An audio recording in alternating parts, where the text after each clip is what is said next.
Praise the lord. ప్రభు అయిన యేసు క్రీస్తు ప్రశస్త నామములో మీ అందరికీ హోసనా మినిస్ట్రీస్ తరపున హృదయపూర్వకమైన వందనాలు తెలియపరుస్తున్నాను. Praise the Lord. ಕರ್ತನಾದಂಥ ಯೇಸು ಕ್ರಿಸ್ತನ ಪ್ರಶಸ್ತ ನಾಮದಲ್ಲಿ ನಿಮ್ಮೆಲ್ಲರಿಗೆ ಹೋಸನ ಮಿನಿಸ್ಟ್ರೀಸ್ ವತಿಯಿಂದ ಹೃದಯಪೂರ್ವಕವಾದ ವಂದನೆಗಳು. ప్రియులారా, పరిశుద్ధ గ్రంథంలో నుంచి ಪ್ರಿಯರೇ, ಪರಿಶುದ್ಧ ಗ್ರಂಥದಿಂದ 119వ కీర్తన 151వ వాక్యాన్ని నేను చదువుతాను. 119ನೇ ಕೀರ್ತನೆ 151ನೇ ವಾಕ್ಯವನ್ನು ನಾನು ಓದ್ತೇನೆ. ఆలకించండి. ಕೇಳಿರಿ. యెహోవా, నీవు సమీపముగా ఉన్నావు, నీ ఆజ్ఞలన్నీ సత్యమైనవి. ಓ ಯೆಹೋವನೇ, ನೀನು ನನ್ನ ಸಮೀಪವೇ ಇದ್ದಿ, ನಿನ್ನ ಆಜ್ಞೆಗಳೆಲ್ಲ ಸತ್ಯವೇ. చూడండి, వాక్య భాగంలో దేవుడు సమీపముగా ఉంటాడట.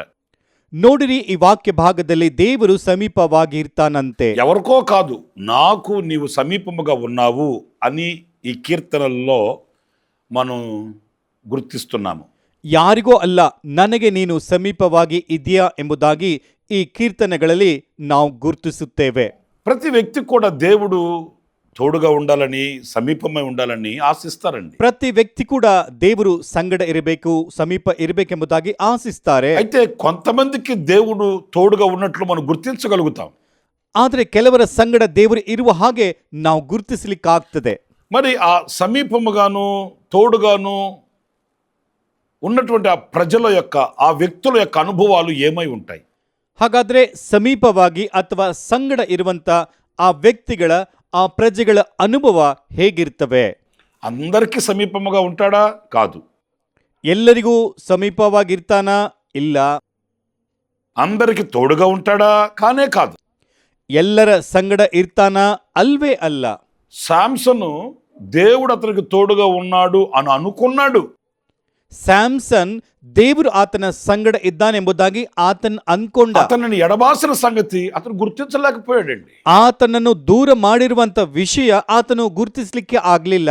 ఇలాగ అనేక మంది దేవుడు నాకు తోడుగా ఉన్నాడు, సమీపముగా ఉన్నాడు అని అనుకుంటూ ఉంటారు. ಹೀಗೆ ಅನೇಕ ಜನರು ದೇವರು ನನ್ನ ಸಂಗಡ ಇದ್ದಾನೆ, ನನ್ನ ಸಮೀಪ ಇದ್ದಾನೆ ಅಂತ ಅನ್ಕೊಳ್ತಾರೆ. కానీ ఆయన మాత్రం కొందరికి మాత్రమే సమీపముగా ఉన్నట్లు మనం గుర్తిస్తున్నాం. ಆದರೆ ಆತನು ಕೆಲವರಿಗೆ ಮಾತ್ರ ಅವರ ಹತ್ರ ಇರುವ ಹಾಗೆ ನಾವು ಗುರುತಿಸುತ್ತೇವೆ. ఎవరికి సమీపంగా ఉంటాడు? ಯಾರಿಗೆ ಸಮೀಪವಾಗಿರ್ತಾನೆ?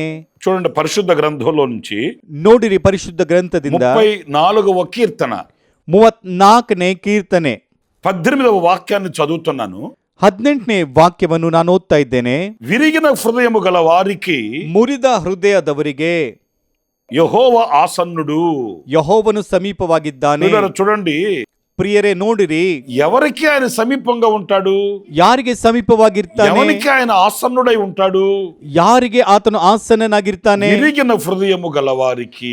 ಮುರಿದಂತ ಹೃದಯದವರಿಗೆ. ఈ విరిగిన హృదయము అనేది ಮುರಿದಿರುವ ಹೃದಯ ಅಂತಂದ್ರೆ మనకు ఎంతో పాఠాన్ని నేర్పిస్తుందండి. ನಮಗೆ ಅದೆಷ್ಟೋ ಪಾಠವನ್ನು ಹೇಳ್ಕೊಡ್ತದೆ. అంటే మన హృదయం విరగడము అంటే అర్థం ఏంటి? ಅಂದ್ರೆ ನಮ್ಮ ಹೃದಯವು ಮುರಿಯುವುದು ಅಂತಂದ್ರೆ ಏನು?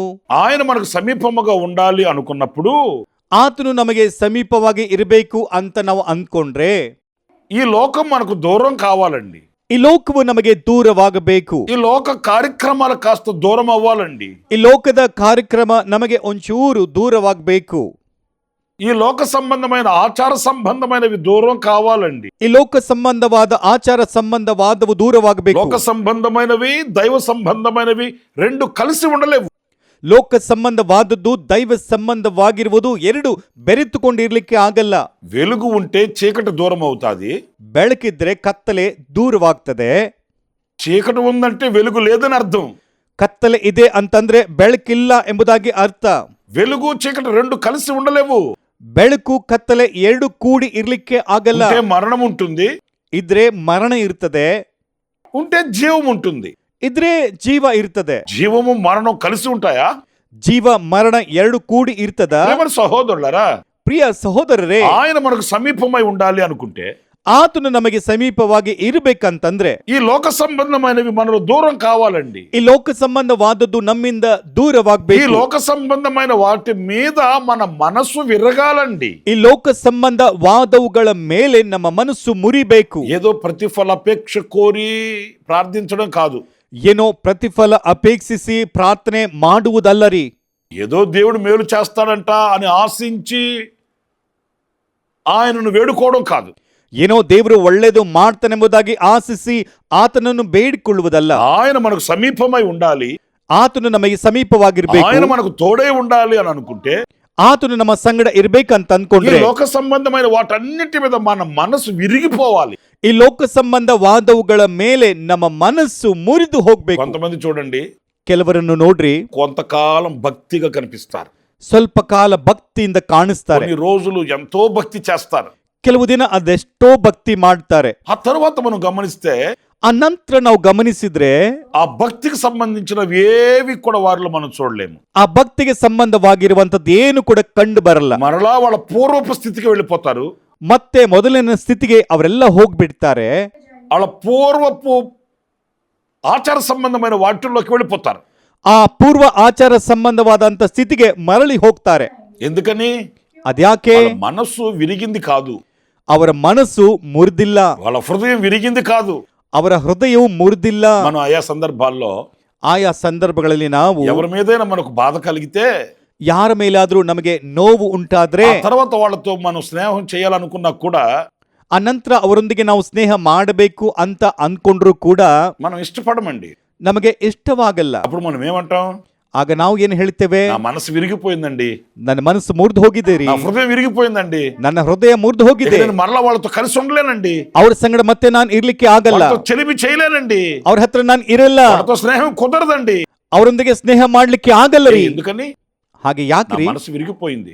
ನನ್ನ ಮನಸ್ಸು ಮುರಿದು ಹೋಗಿದೆ. మరి పాపం విషయంలో, లోకం విషయంలో కూడా మనసు విరిగితేనే, ಪಾಪದ ವಿಷಯದಲ್ಲಿ, ಲೋಕದ ವಿಷಯದಲ್ಲಿ ಮನಸ್ಸು ಮುರಿದರೆ ఆయన సమీపంగా ఉంటాడు, ಆತನು ಸಮೀಪವಾಗಿರ್ತಾನೆ, ఆయన తోడై ఉంటాడు. ಆತನು ಸಂಗಡ ಇರ್ತಾನೆ. మరి ఈరోజు మన హృదయం ఎలా ఉంది? ಹಾಗಾದ್ರೆ ಈ ದಿನ ನಮ್ಮ ಹೃದಯ ఆయన ಹೇಗಿದೆ? మనకు సమీపంగా ఉండాలంటే ಆತನು ನಮಗೆ ಸಮೀಪವಾಗಿ ಇರ್ಬೇಕಂತಂದ್ರೆ విరిగిన హృదయము గలవారమై ఉండాలి. ಮುರಿದಿರುವ ಹೃದಯ ಉಳ್ಳವರಾಗಿ ನಾವು ಇರಬೇಕು. మరొక మాట కూడా నేను మీకు జ్ఞాపకం చేస్తాను. ಇನ್ನೊಂದು ಮಾತನ್ನು ಕೂಡ ನಾನು ನಿಮಗೆ ಜ್ಞಾಪಕ ಮಾಡ್ತೇನೆ. 145వ కీర్తన 145ನೇ ಕೀರ್ತನೆ 18వ వాక్యాన్ని నేను చదువుతున్నానండి. 18ನೇ ವಾಕ್ಯವನ್ನು ನಾನು ಓದ್ತಾ ಇದ್ದೇನೆ.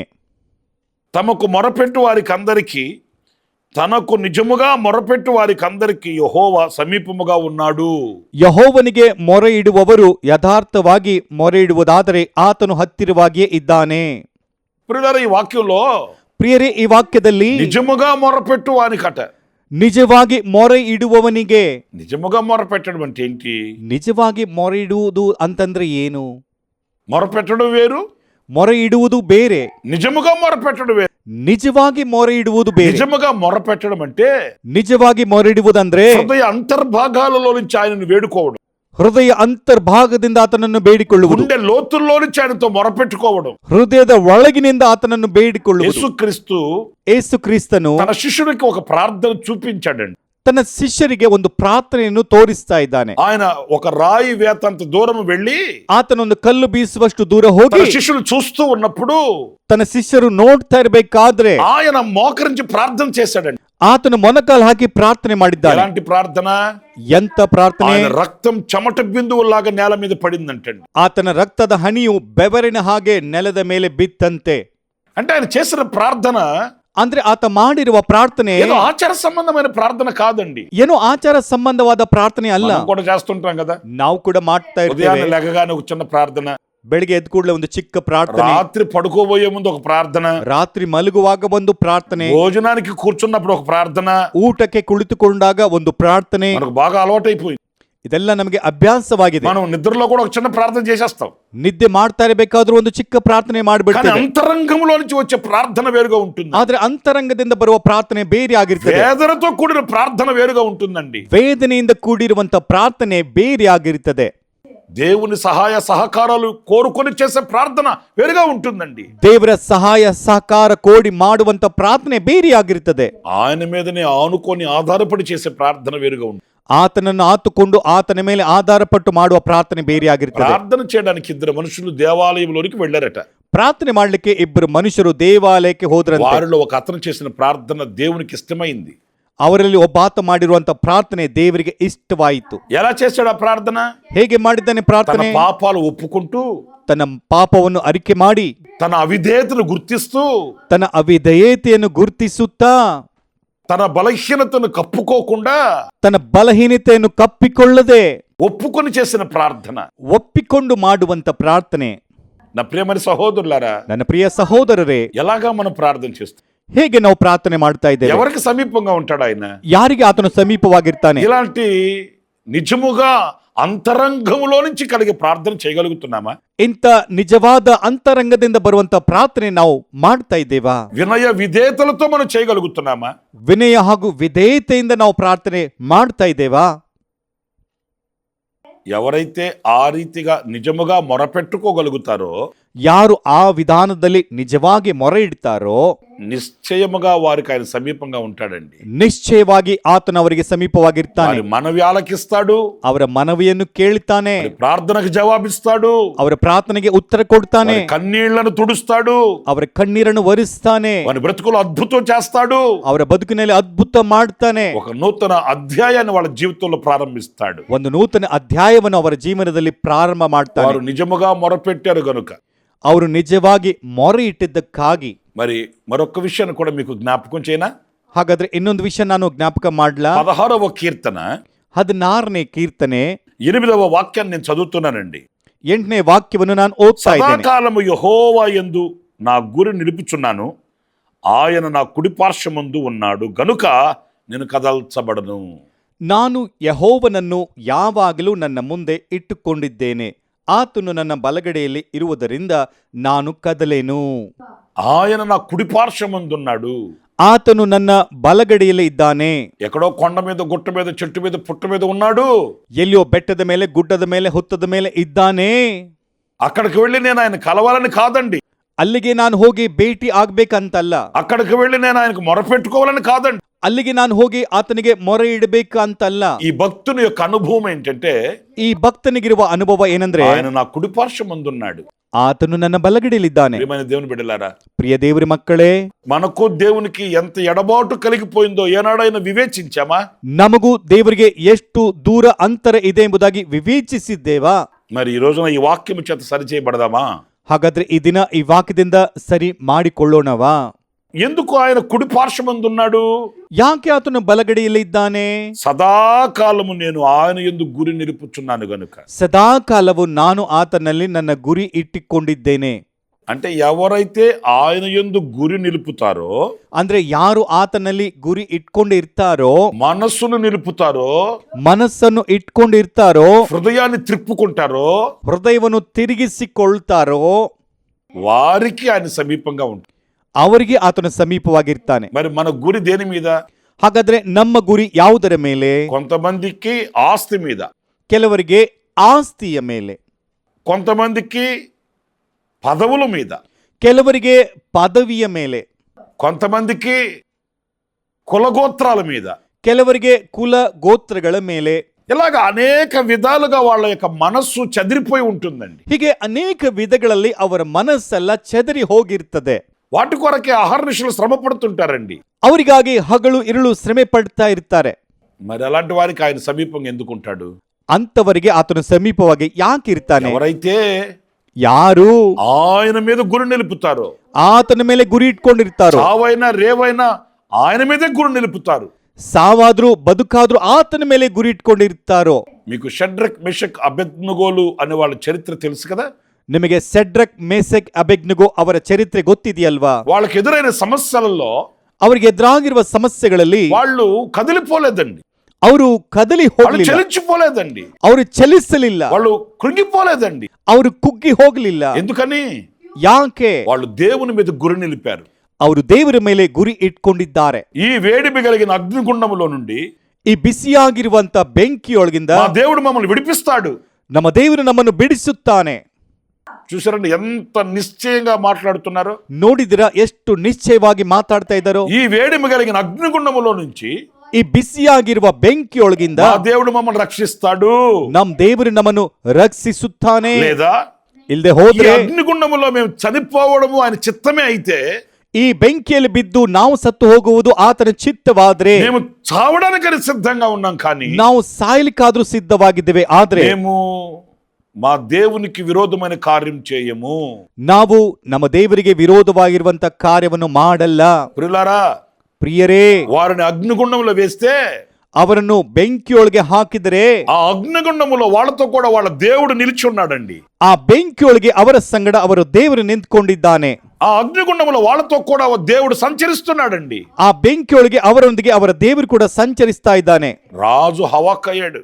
ರಾಜು ನೋಡಿ ಚಕಿತನಾದ. ముగ్గురును వేశారు కదా, ಮೂವರನ್ನು ಹಾಕಿದರಲ್ವಾ? మరి ఆ నాలుగో వ్యక్తి ఎవరు?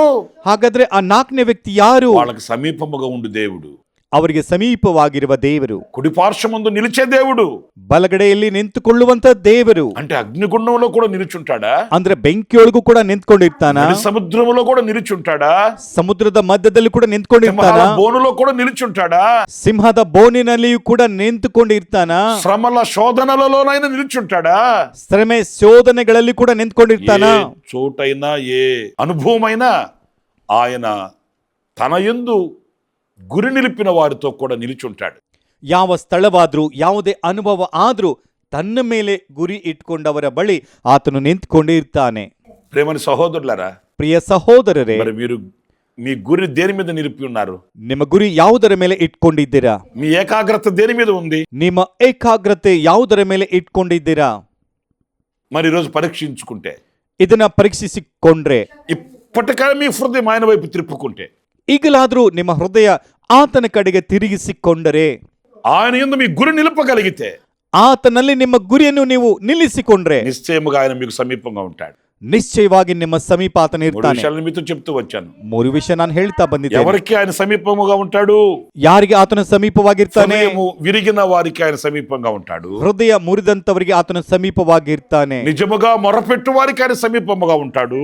ನಿಜವಾಗಿ ಮೊರೆ ಇಡುವಂತವರಿಗೆ ಸಮೀಪವಾಗಿರ್ತಾನೆ. సదాకాలం ఆయన యందు గురి నిలుపు వారికి ఆయన సమీపముగా ఉంటాడు. ಸದಾಕಾಲವು ಆತನ ಮೇಲೆ ಗುರಿ ಇಡುವಂತವರಿಗೆ ಆತನ ఆ ಸಮೀಪವಾಗಿರ್ತಾನೆ. రీతిగా నిర్ణయించుకుందామా? ಆ ರೀತಿಯಾಗಿ ನಿರ್ಣಯಿಸಿಕೊಳ್ಳೋಣ, ప్రార్థిద్దామా? ಪ್ರಾರ್ಥಿಸೋಣವಾ? తలల వంచి కళ్ళు మూయండి. ತಲೆಯನ್ನು ಬಾಗಿಸಿ ಕಣ್ಣನ್ನು ಮುಚ್ಚಿಕೊಳ್ಳಿ. జీవాధిపతి అయిన ప్రభువా మీకు స్తోత్రం.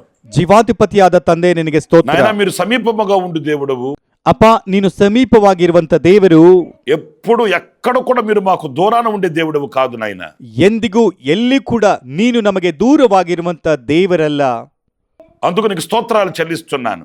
ಅದಕ್ಕೆ ನಿನಗೆ ಸ್ತೋತ್ರ ಸಲ್ಲಿಸ್ತಾ ಇದ್ದೇವೆ. విరిగిన హృదయం గలవారికి, ಮುರಿದಂತ ಹೃದಯವುಳ್ಳವರಿಗೆ, నిజముగా మొరపెట్టువానికి, ನಿಜವಾಗಿ ಮೊರೆಯಿಡುವವರಿಗೆ, ఎందు గురి నిలుపువానికి ನಿನ್ನಲ್ಲಿ ಗುರಿ ಇಡುವವರಿಗೆ నీవు సమీపముగా ఉండు దేవుడవు.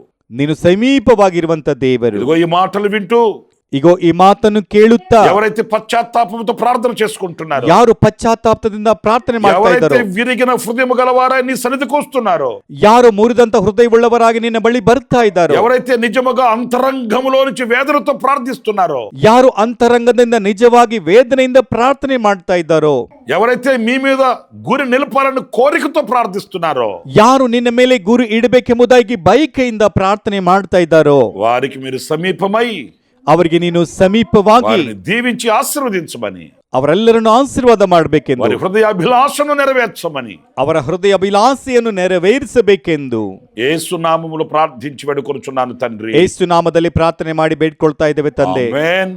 ಆಮೇನ್. ప్రభు మిమ్మల్ని ఆశీర్వదించి దీవించును గాక. ಕರ್ತನು ನಿಮ್ಮೆಲ್ಲರನ್ನು ಆಶೀರ್ವದಿಸಲಿ. ఆమేన్. ಆಮೇನ್.